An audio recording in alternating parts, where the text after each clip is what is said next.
Hey guys, thanks for joining the Yard Stop podcast. This is a place where we strive to bring connection, education, and personal experience to our listeners. I'm Emily, and today our guest speaker is Pablo. Hi, Pablo. Hello. Pablo is the operations manager here at the Yard Stop, and he's here to give us a few tips and tricks on how to care for your plants and trees before and after the harsh freeze. Thanks for coming on the podcast, Pablo. Hey, thanks for having me. I am so excited about the podcast, and the fact that you invited me to come and be on the podcast is amazing. Thanks. Yeah. We're looking forward to hearing some tips from an expert today. Okay. So no pressure. No pressure. Yeah. No. But I will ask, what is a good place to start in preparation before a freeze? Well, you several things you want to take into consideration. Number one, you want to find out what zone you're in Florida. So for Central Florida, it's zone 9-10. So you want to make sure that you go online. You can go on the USDA website is a good place to go, or even your University of Florida Extension office, and kind of find out what trees and plants do well with cold temperatures and how to take care of them. You can also come here to the Yard Stop and ask us, and we'll give you advice on how to do it. But finding out what plants you have in your yard, and then what zone you're in, is a good way to start. And you once you figure that out, you want to make sure that you get some proper freeze cloth to cover your plants, and make sure that they're taken care of. Getting them ready for the freeze. Is it a guarantee that if you properly cover your plants before freeze, that they're not going to die? It's not a guarantee. There's a couple of factors that play into that. Believe it or not, you can have temperatures that feel like freezing temperatures on 32 or below, but if there is some wind, that wind will also help keep the frost off of your trees and plants. Right. So keep an eye on how much wind you have, what the temperatures are. There's no guarantees though. I mean, some plants do better with cold weather than others do. Some of your tropical plants don't hold up so well. If you do a good job of insulating them and covering them, you are definitely improving the chances of them surviving and getting through that cold temperature. If you lose your plants through a freeze, how do you know that they're dead and you should just pluck them out and replant them? Or how do you know if you should wait to see if they're going to come back or if you just need to replant? This goes back to knowing your plants, right? And doing some research. Google is your best friend. Coming to the Yard Stop, asking our experts here is another good way to find out, letting them know what plants you have. We can look up whether they're cold hardy or not. But when it comes to post freeze, right, you've gotten through the temperatures, you want to wait. It's going to take a little while. You won't see immediate, boom, it's the plant's lost or the tree's lost. For example, our foxtail palms, they don't do well in cold temperatures. You'll typically see the fronds turn brown. That doesn't necessarily mean that the tree is dead. Depending on how long it's been in the ground, if it's established or not established, we recommend that before you just go in there and take the tree out and replace it, you start by cutting the fronds off, applying some fertilizer to it, letting the warm temperatures come back in, and see if you get any new growth. If you don't get any new growth through one season, that's a pretty good sign that palm tree is probably done and it's not going to come back. And how long is a season?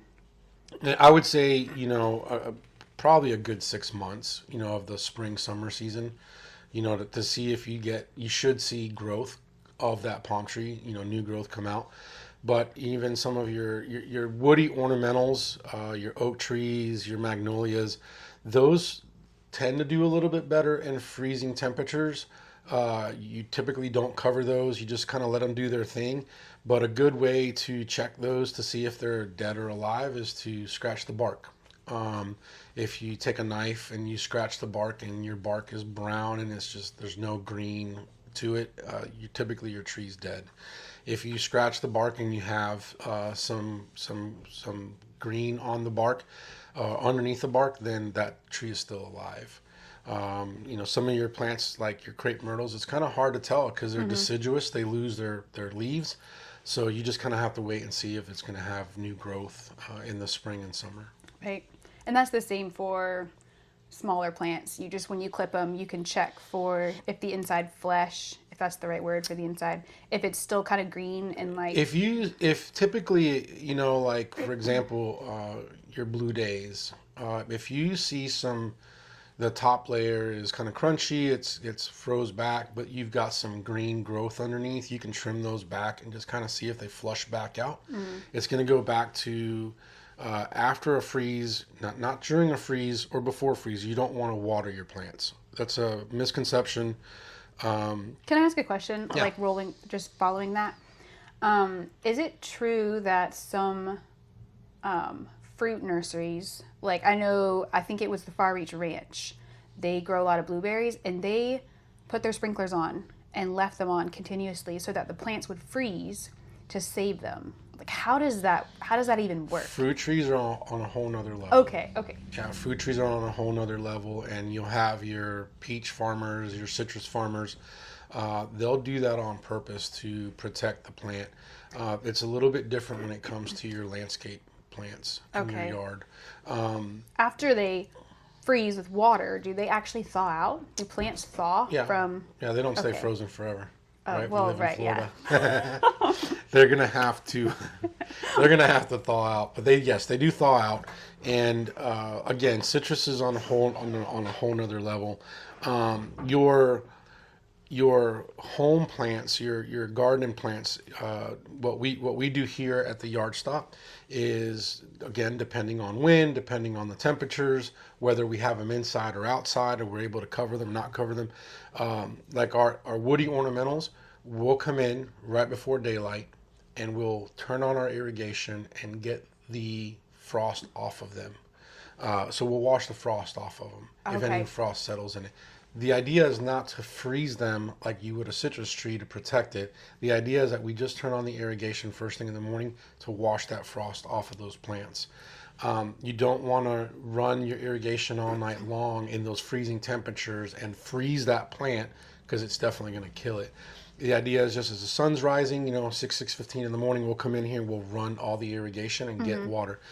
In colder temperatures, especially in containers, those plants will dry out a lot quicker in cold temperatures. So we like to put in our shade house, for example, as soon as we get here in the morning, we'll turn on the irrigation in our shade house because it's been 24 hours. They've been sitting in there in pots. They'll dry out. That running their heaters in there will dry them out even faster. So we'll run water in there, even though the temperature's cold.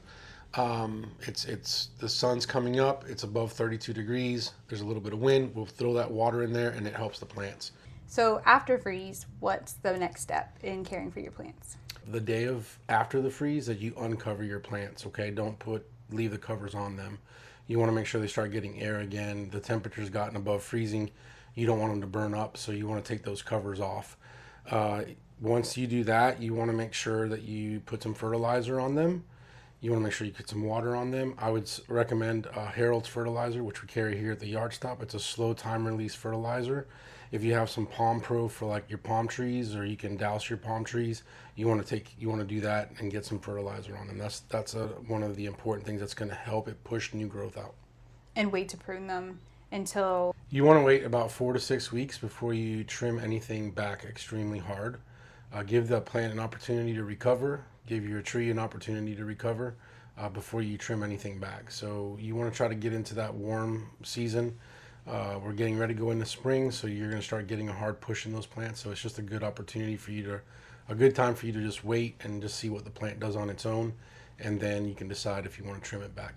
We did a lot of work here at the Yard Stop, We did. Getting all of our plants packed up in the shade house and tool center, trying to protect them from the loss. We spent a lot of man hours getting ready for this storm. We knew it was coming. We heeded the warnings from, obviously our where we get our information, and we took all of our B&B palm trees. We covered them. We put them all in a pile. to help with insulation, right? And then we covered them with freeze cloth as well as with weed barrier to help keep them insulated. We ran some hoses underneath those piles. That water coming out of the well is warmer than the air, so it actually creates a little bit of steam, and that allowed that plant to stay warm underneath there. I don't think that we lost any of our palm trees. That's amazing. We did, I mean, overall, we lost more due to damage from the wind in our retail garden center area. Yeah. But plant-wise, I mean, 75% of our garden was either covered or in the shade house. We looked like a ghost town around We here. did. It's like we vacated. Yeah, it's like we the left. premises. It took a lot of man hours, but I think that doing that work and putting that time and energy into it is what helped us get through with minimal damage. Yeah. We have an amazing team here. We know our irrigation guy Mark was here every morning at sunrise and was putting water on everything. We kept everything hydrated and wet, moist through those times that we had to run heaters. So the having that foundation and having that team in place is what really kind of helped us get through it. Yeah. It's a lot of work. It's a lot of work when your whole business is outside and it's prone to damage based off of what's happening with the weather. Yeah.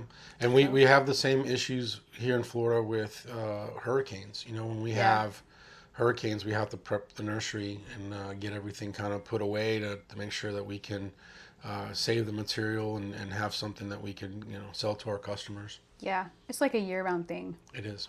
But it's different just depending on the weather. So you said we didn't lose a lot, but we did lose some. And even that small percentage of some can have an impact on a business like ours. How do we recover from loss like that? Well, like I explained earlier in our conversation, we got lucky. I say lucky. We did the work ahead of time, and that prepared us to not lose that much. A lot of what we lost here was more due to wind damage because there were severe winds that came through. So we lost a lot of ornamental type stuff in our gift shop.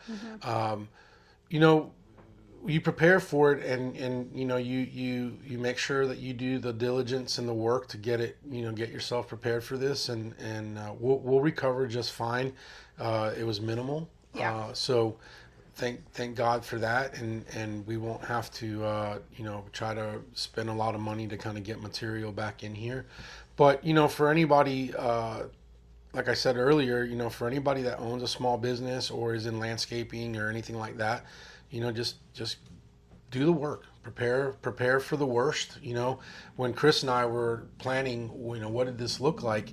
We always ask the question, are we doing too much? And my response to him was, let's do the max. Let's just prepare for the worst, even if it takes a little bit more time, a little bit more work. Let's just do what we need to do to make sure we ensure that we have a minimal damage, and it fared well for us. So I think that's what you got to do. Yeah, better to play it safe than to be sorry. Better to play it safe than be sorry. Yeah, Yep. I agree. Anything else you'd like to add to the conversation? No, I appreciate you having me here today, and so proud of what you guys are doing with the podcast and the opportunity to educate our customers and have these conversations. And I look forward to seeing what else we do in the future. I'm looking forward to some of the vendors you're going to bring in here, some of the other pros that come here that we're going to invite onto the podcast, and they can give advice. The more information that's out there and the more people get to bring to the table, the better for the folks out there that are either doing this at home or do it yourself, or even other pros. Yeah, absolutely. So it's good stuff. Yeah, I think a podcast is a great way to share all that information. So I'm looking forward to the growth of it too. Absolutely. Well, thanks so much for coming on the podcast today, Pablo. Thank you. We appreciate the tips from the expert. Absolutely. Guys, thanks so much for tuning in to episode 4 on the Yard Stop Garden Center podcast. We post every Tuesday at 10. You can find our podcast on YouTube and Spotify. Also, stay tuned on our social media, Facebook and Instagram, for weekly posts about everything happening here at the Yard Stop. We'll see you guys next time. Bye.